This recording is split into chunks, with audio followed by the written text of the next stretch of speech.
കോൺഗ്രസ് ഭരണാധികാരി വർഗത്തിന്റെ കാട്ടാള നീതിക്കെതിരെ അധ്വാനിക്കുന്ന ജനവിഭാഗത്തിനു വേണ്ടി തൊടുപുഴയുടെ ലോക്കപ്പിനുള്ളിൽ പിടഞ്ഞു വീണ് മരിച്ച സഖാവ് KS കൃഷ്ണപിള്ളയുടെ 74ാമത് രക്തസാക്ഷി ദിനത്തോടനുബന്ധിച്ചുള്ള ആവേശോജ്വലമായ പ്രകടനം തൊടുപുഴ പട്ടണത്തെ ആകമാനം ചെങ്കടലാക്കിക്കൊണ്ട് കടന്നുവരികയാണ്. 1974 മുതൽ തൊടുപുഴയുടെ നഗരഗ്രാമ വീഥികളിലും പിന്നീട് കേരളത്തിലെമ്പാടും മുഴങ്ങിക്കേട്ട ഘനഗംഭീര ശബ്ദമാണ് കിഴക്കേൽ ചന്ദ്രശേഖരൻ്റേത്.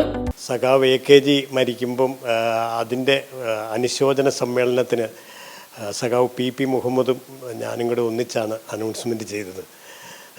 അതിനുശേഷം അടിയന്തരാവസ്ഥയ്ക്ക് ശേഷം സഖാവ് വൈക്കം വിശ്വൻ ഇടുക്കി ജില്ല മുഴുവൻ നടത്തിയ വാഹന പ്രചരണ ജാഥയ്ക്ക് അന്നത്തെ അനൗൺസർ ഞാനായിരുന്നു. തൊടുപുഴ മണക്കാട് ഇറക്കുംപുഴയിലുള്ള വീടിന്റെ മുകൾ നിലയിലെ മുറി നിറയെ റെക്കോർഡിംഗ് ഉപകരണങ്ങളുടെ ശേഖരമാണ്. Spool tape recorder, record player, ആംപ്ലിഫയറുകൾ, ടേപ്പ് റെക്കോർഡുകൾ, ഓഡിയോ കാസറ്റുകൾ, സൗണ്ട് ബോക്സുകൾ, മൈക്രോഫോൺ, റെക്കോർഡ് പ്ലെയറുകൾ തുടങ്ങിയവയ്ക്കൊപ്പം വിശ്വസാഹിത്യകാരന്മാരുടെ കൃതികളുമുണ്ട്. അമേരിക്കയിലെ ഹൂസ്റ്റണിലെ താമസ സ്ഥലത്തും ഉപകരണങ്ങൾ നിരവധി. സ്പൂൾ ടേപ്പ് റെക്കോർഡർ ആ കാലഘട്ടത്തിൽ കലാനിധിയൊക്കെ സ്പൂൾ ടേപ്പ് റെക്കോർഡർ ഉപയോഗിക്കുന്നുള്ളൂ.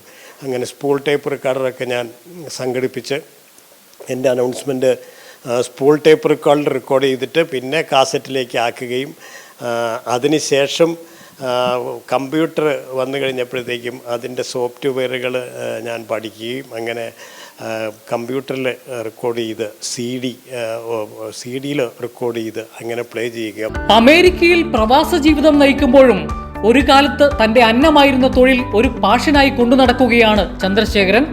മലയാളി അസോസിയേഷനുകളുടെ പരിപാടികൾ റെക്കോർഡ് ചെയ്തു നൽകും. 5 വർഷം കൂടിയാണ് ചന്ദ്രനും ഭാര്യ മണിയും നാട്ടിലെത്തിയത്.